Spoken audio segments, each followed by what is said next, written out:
নমস্কার, দেবস্মিতা চ্যানেলে আপনাদের স্বাগত।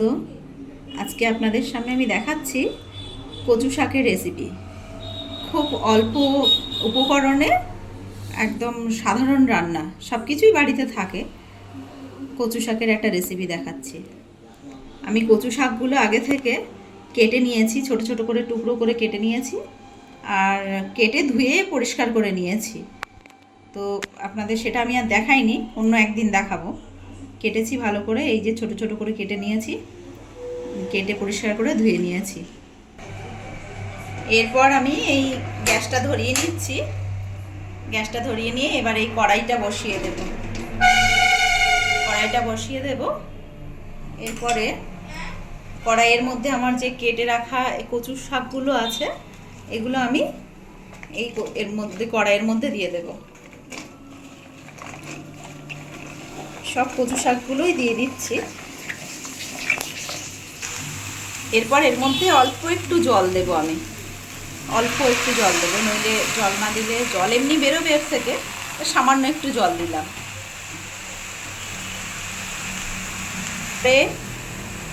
এরপরে দেব একটু লবণ, অল্প করে দেব, অল্প করে একটু লবণ দিলাম। দিয়ে এবার আমি কড়াইটা আমি ঢেকে দেব। কচু শাকটা যতক্ষণ সেদ্ধ হতে থাক, আমি একটু নেড়ে দিই।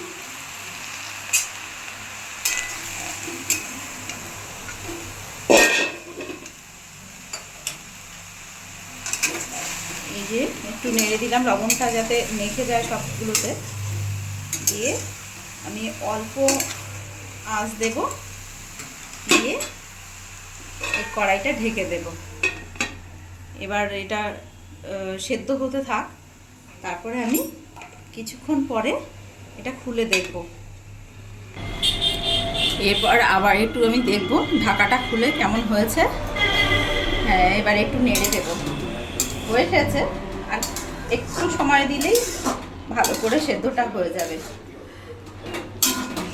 হয়ে এসেছে, আবার একটু ঢেকে দেব। আমি এবার খুলে দেখব হয়ে গেছে কিনা। মনে হচ্ছে তো হয়ে গেছে, হ্যাঁ হয়ে গেছে। আমি এবার একটু ঢেলে নেব। এবার আমি এইটা ঢেলে নেব।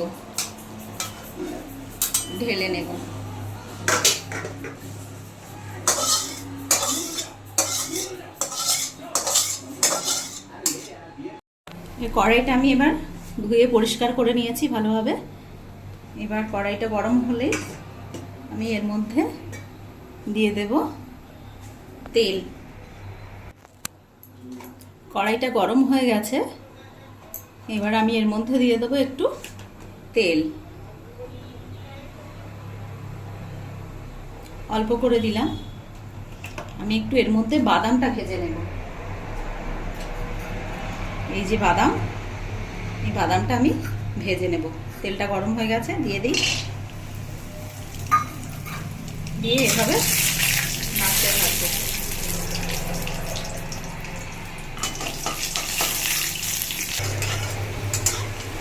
বাদামটা আমি ভালো করে ভেজে নেবো, লাল লাল করে, যাতে কাঁচা না থাকে। এভাবে সব বাদামগুলো ভেজে নেব। বাদামগুলো ভাজা হয়ে গেছে।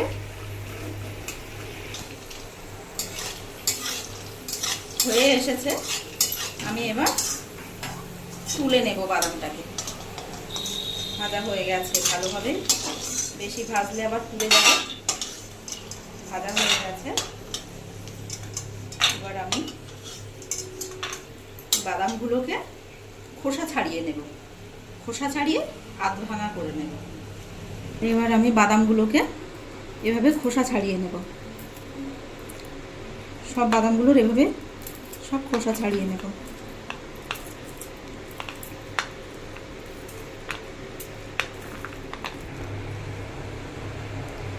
এবার আমি বাদামগুলো সব খোসা ছাড়ানো হয়ে গেছে। এবার আমি এই যে হামানদিস্তাতে একটু আধ ভাঙা করে নেব। এই এই হামানদিস্তাতে আমি এবার একটু আধ ভাঙা করে নেব। এই হামানদিস্তা কার কার বাড়ি আছে কমেন্টে একটু জানাবেন আপনারা। এটা বহু পুরনো। আমি হয়ে গেছে আমার আধ ভাঙা। এবার আমি কড়াইতে তেল দেব।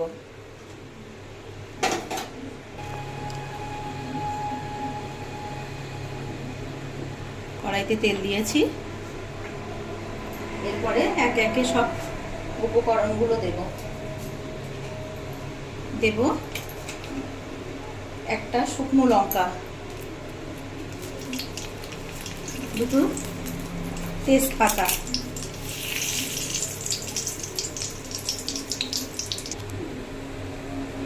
এরপরে সামান্য একটু আদা বাটা দেব, অল্প পরিমাণে।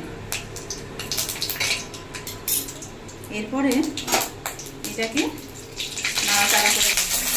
এরপরে কচু শাকগুলো দিয়ে দেবো। এই যে কচু শাকগুলো দিয়ে দিলাম।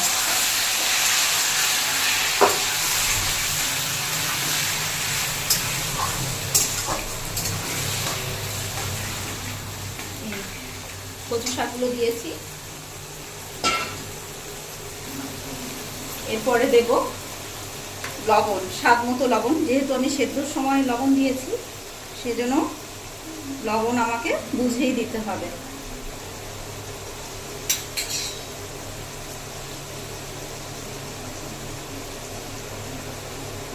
অল্প পরিমাণে দিলাম।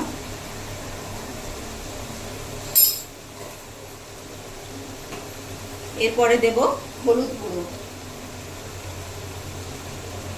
সামান্য হলুদ গুঁড়ো দিলাম। হলুদ গুঁড়ো দিলাম, দিয়ে একটু নাড়াচাড়া করে নিই। এরপরে দেব একটা চেরা কাঁচা লঙ্কা।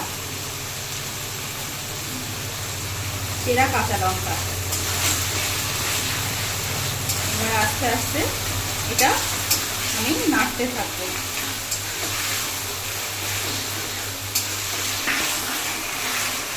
এভাবে আমি নাড়তে থাকবো। নাড়তেই দেখবো, কারণ একটু রস থাকে, সেটাকে কমাতে হবে। আর অল্প আঁচ দিয়ে আস্তে আস্তে নাড়বো। এরপরে আমি দিয়ে দেব এই যে নারকেল কুড়ে রেখেছিলাম আমি, সেই নারকেল কোড়াটা দিয়ে দেব। অল্প একটু নারকেল কোড়া দেব। এবার নারকেল কোড়া দিয়েছি, নেড়ে নেব।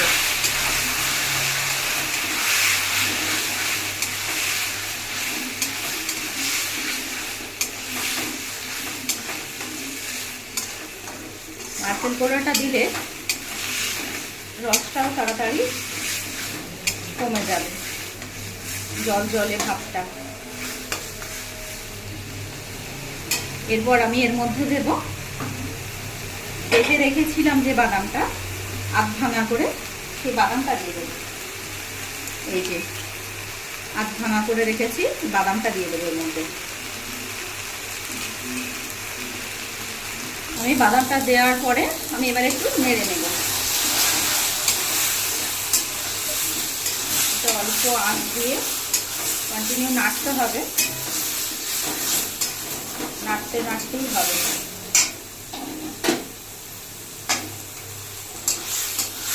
আচ্ছা, এই নাড়তেই রসটা মরবে। রস থাকলে কিন্তু ভালো লাগবে না, রসটা কমে গেলেই তবেই ভালো লাগবে। আমাদের ক্ষেতেরই কচু শাক, যে কচুরমুখী খাই, সেই কচুমুখীর গাছ।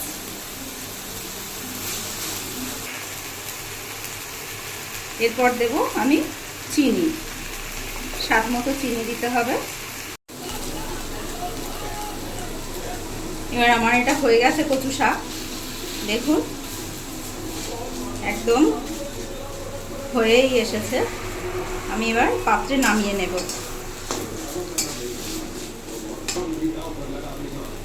এবার আমি পাত্রে নামিয়ে নেব।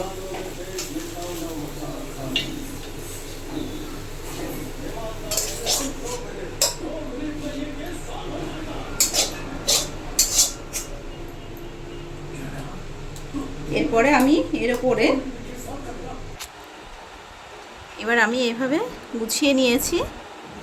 এবার যে নারকেল কোড়া একটু রেখেছিলাম সেটা একটু গার্নিশের জন্য রেখেছি, এভাবে উপর থেকে ছড়িয়ে দেব।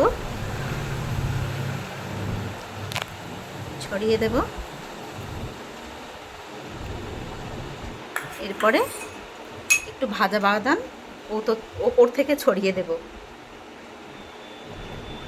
এই যে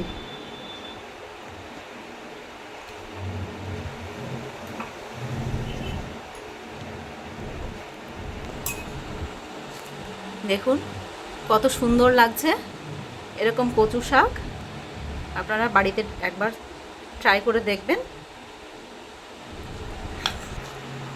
এরকম সুন্দর সুন্দর রেসিপি পেতে আমার চ্যানেলকে সাবস্ক্রাইব, কমেন্ট, লাইক, শেয়ার করবেন। ধন্যবাদ।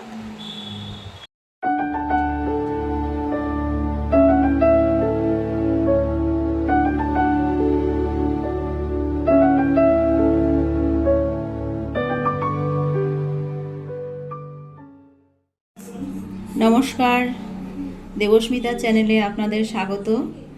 আজকে আপনাদের সামনে আমি দেখাচ্ছি কচু শাকের রেসিপি। খুব অল্প উপকরণে একদম সাধারণ রান্না, সব কিছুই বাড়িতে থাকে। কচু শাকের একটা রেসিপি দেখাচ্ছি। আমি কচু শাকগুলো আগে থেকে কেটে নিয়েছি, ছোট ছোট করে টুকরো করে কেটে নিয়েছি, আর কেটে ধুয়ে পরিষ্কার করে নিয়েছি। তো আপনাদের সেটা আমি আর দেখাইনি, অন্য একদিন দেখাবো। কেটেছি ভালো করে, এই যে ছোট ছোট করে কেটে নিয়েছি, কেটে পরিষ্কার করে ধুয়ে নিয়েছি। এরপর আমি এই গ্যাসটা ধরিয়ে নিচ্ছি। গ্যাসটা ধরিয়ে নিয়ে এবার এই কড়াইটা বসিয়ে দেব। এরপরে কড়াইয়ের মধ্যে আমার যে কেটে রাখা কচু শাকগুলো আছে এগুলো আমি কড়াইয়ের মধ্যে দিয়ে দেব। সব কচু শাকগুলোই দিয়ে দিচ্ছি। এরপর এর মধ্যে অল্প একটু জল দেব। আমি অল্প একটু জল দেবো, নইলে জল না দিলে জল এমনি বেরোবে এর থেকে, সামান্য একটু জল দিলাম।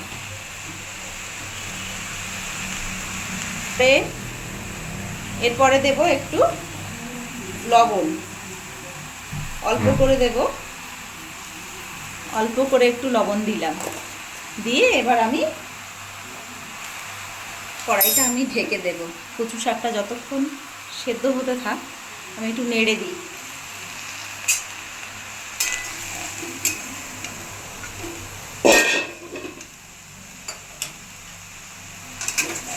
এই যে একটু নেড়ে দিলাম, লবণটা যাতে মেখে যায় সবগুলোতে। দিয়ে আমি অল্প আঁচ দেব, দিয়ে এই কড়াইটা ঢেকে দেব। এবার এটা সেদ্ধ হতে থাক, তারপরে আমি কিছুক্ষণ পরে এটা খুলে দেখব। এরপর আবার একটু আমি দেখব ঢাকাটা খুলে কেমন হয়েছে। হ্যাঁ, এবার একটু নেড়ে দেব। হয়ে গেছে, আর একটু সময় দিলেই ভালো করে সেদ্ধটা হয়ে যাবে। হয়ে এসেছে, আবার একটু ঢেকে দেব। আমি এবার খুলে দেখব হয়ে গেছে কিনা। মনে হচ্ছে তো হয়ে গেছে। হ্যাঁ, হয়ে গেছে। আমি এবার একটু ঢেলে নেব। এবার আমি এটা ঢেলে নেব।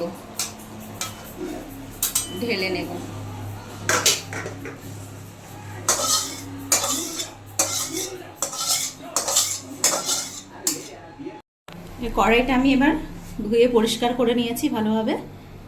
এবার কড়াইটা গরম হলেই আমি এর মধ্যে দিয়ে দেব তেল। কড়াইটা গরম হয়ে গেছে, এবার আমি এর মধ্যে দিয়ে দেবো একটু তেল। অল্প করে দিলাম। আমি একটু এর মধ্যে বাদামটা ভেজে নেব।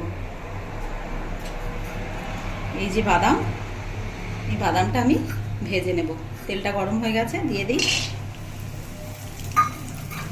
দিয়ে এভাবে নাড়তে থাকবো।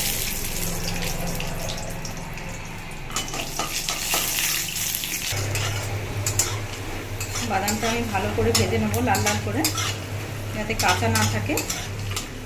এভাবে সব বাদামগুলো ভেজে নেব। বাদামগুলো ভাজা হয়ে গেছে।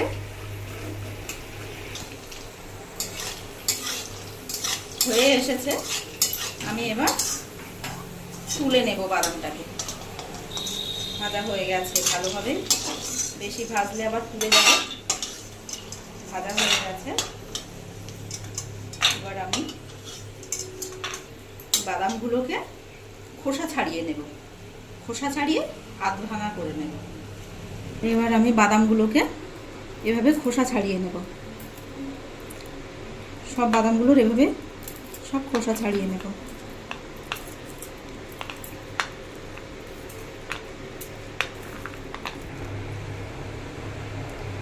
এবার আমি বাদামগুলো সব খোসা ছাড়ানো হয়ে গেছে। এবার আমি এই যে হামানদিস্তাতে একটু আধ ভাঙা করে নেব। এই হামানদিস্তাতে আমি এবার একটু আধ ভাঙা করে নেব। এই হামানদিস্তা কার কার বাড়ি আছে কমেন্টে একটু জানাবেন আপনারা। এটা বহু পুরনো। আমি হয়ে গেছে আমার আধ ভাঙা। এবার আমি কড়াইতে তেল দেব।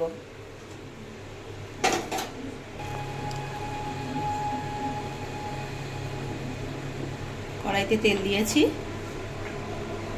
এরপরে একে একে সব উপকরণগুলো দেব। একটা শুকনো লঙ্কা, দুটো তেজপাতা,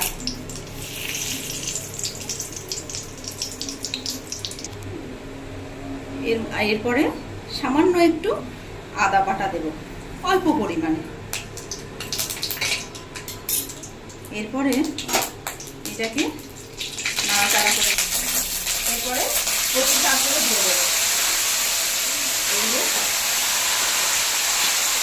কচু শাকগুলো দিয়ে দিলাম।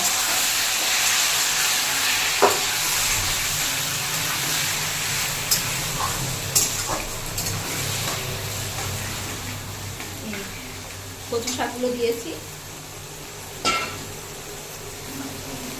এরপরে দেব লবণ, স্বাদ মতো লবণ। যেহেতু আমি সেদ্ধর সময় লবণ দিয়েছি, সেজন্য লবণ আমাকে বুঝেই দিতে হবে।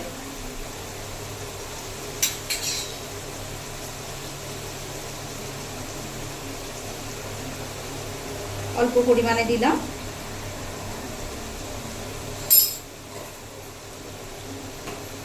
এরপরে দেব হলুদ গুঁড়ো, সামান্য হলুদ গুঁড়ো দিলাম। হলুদ গুঁড়ো দিলাম, দিয়ে একটু নাড়াচাড়া করে নিই। এরপরে দেব একটা চেরা কাঁচা লঙ্কা।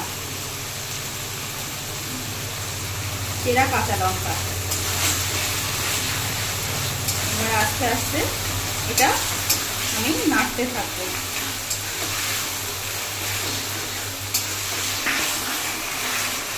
এভাবে আমি নাড়তে থাকবো। নাড়তেই দেখবো, কারণ একটু রস থাকে, সেটাকে কমাতে হবে। আর অল্প আঁচ দিয়ে আস্তে আস্তে নাড়বো। এরপরে আমি দিয়ে দেব এই যে নারকেল কোড়া। নারকেল পুড়ে রেখেছিলাম আমি, সেই নারকেল কোড়াটা দিয়ে দেব। অল্প একটু নারকেল কোড়া দেব। এবার নারকেল কোড়া দিয়েছি, নেড়ে নেব।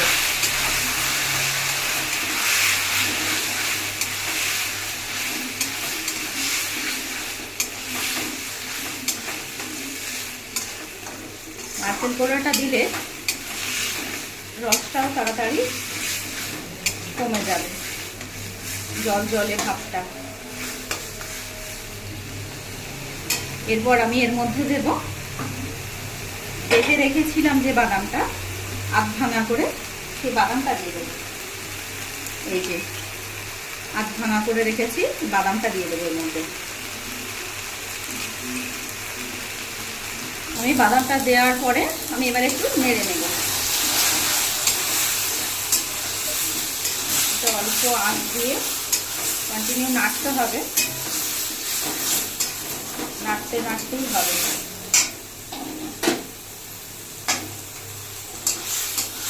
আচ্ছা, এই নাড়তেই রসটা মরবে। রস থাকলে কিন্তু ভালো লাগবে না, রসটা কমে গেলেই তবেই ভালো লাগবে। আমাদের ক্ষেতেরই কচু শাক, যে কচুরমুখী খাই সেই কচুমুখীর গাছ।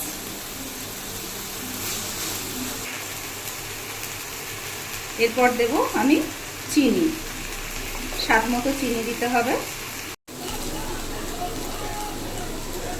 এবার আমার এটা হয়ে গেছে কচু শাক, দেখুন একদম হয়েই এসেছে। আমি এবার পাত্রে নামিয়ে নেব।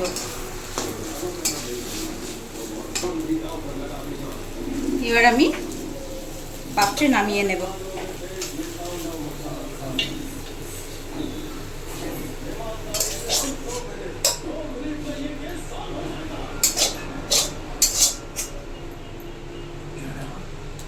এরপরে আমি এর উপরে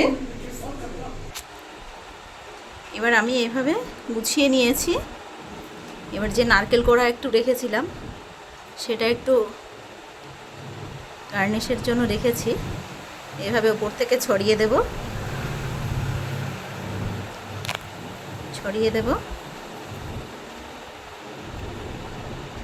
এরপরে একটু ভাজা বাদাম ওপর থেকে ছড়িয়ে দেব।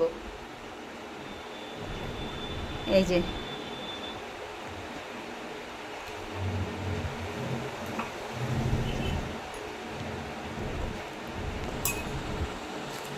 দেখুন কত সুন্দর লাগছে। এরকম কচু শাক আপনারা বাড়িতে একবার ট্রাই করে দেখবেন। এরকম সুন্দর সুন্দর রেসিপি পেতে আমার চ্যানেলকে সাবস্ক্রাইব, কমেন্ট, লাইক, শেয়ার করবেন। ধন্যবাদ।